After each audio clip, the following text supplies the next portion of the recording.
Bedroom. Okay. So ఇది వచ్చేసి ఈ డోర్స్ మాత్రం ఇక్కడవే కదా? Doors okay. అది కూడా డిజైనర్ పీస్.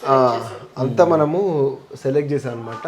మనము అంటున్నా కానీ మనం చేసింది ఏం లేదు. ఓకే. బట్ వెరీ యూనిక్ ఏంటంటే ఇది ట్రెండింగ్ గా బ్రాస్ లోనే తీసుకున్నాం అనమాట. ఓకే. మినిమల్ గోల్డ్ రావాలి అని చెప్పి. కానీ డోర్స్ కూడా మేము ఛానల్లో చూసాము, చాలా బాగున్నాయి. అండ్ మేబీ ఇది అక్కడ నుంచి పంపించింది కూడా అయి ఉండొచ్చు. ఇది మాత్రం ఇక్కడే కొన్నాము, బట్ అక్కడి నుంచి పంపించింది కూడా అయి ఉండొచ్చు అన్నట్టు. ఓకే. ఎందుకంటే మనకి అక్కడి నుంచి చాలా వస్తున్నాయి కదా. ఇది వచ్చేసి మాస్టర్ బెడ్రూమ్, మా మమ్మీ వాళ్ళ రూమ్ అనమాట. ఓకే. సో 1 రూమ్ అక్కడంతా మనం కబోర్డ్స్ ఈ కబోర్డ్స్ మొత్తం అటు నుంచేనా ఇటు ఇక్కడ? ఇక్కడే చేంజ్. ఓకే. చేయించాము. ఈ బెడ్ కూడా మనం చైనాలోనే కొన్నాము. ఓకే. షిప్పింగ్. దీని స్పెషాలిటీ ఏంటి? దీని స్పెషాలిటీ అని చెప్పేసి అంటే ఇది ముట్టుకుంటే సెన్సార్ లైట్స్ వస్తాయి. సో మనం లైట్స్ ఏంటంటే మనం ఇండియాలో మామూలుగా హెడ్ రెస్ట్ వచ్చేసి చేయించుకోవాలి, బట్ ఇక్కడ వీళ్ళే మనకి సెటప్ తో ఇస్తారు. సో మనకి అది కూడా కలిసి వచ్చింది.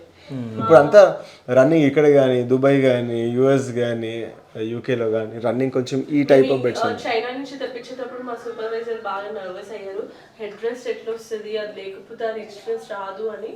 But we told him but head rest వస్తుంది అని. చూసేదాకా తనకి ఆ సాటిస్ఫాక్షన్ లేదు, బట్ చూసినాక హీ సో హ్యాపీ అన్నమాట. ఓకే. ఈ పిల్లోస్ కూడా అక్కడవేనా? Yeah pillows. సో అంటే సైడ్ టేబుల్ కూడా ఆ పైన డిజైన్ చూడంగానే అర్థమైంది చైనా పీస్లని. ప్రతి బెడ్కి ఒకటి సైడ్ టేబుల్ తీసుకున్నాము, మెడిసిన్స్ అవి ఏమన్నా ఉంటే.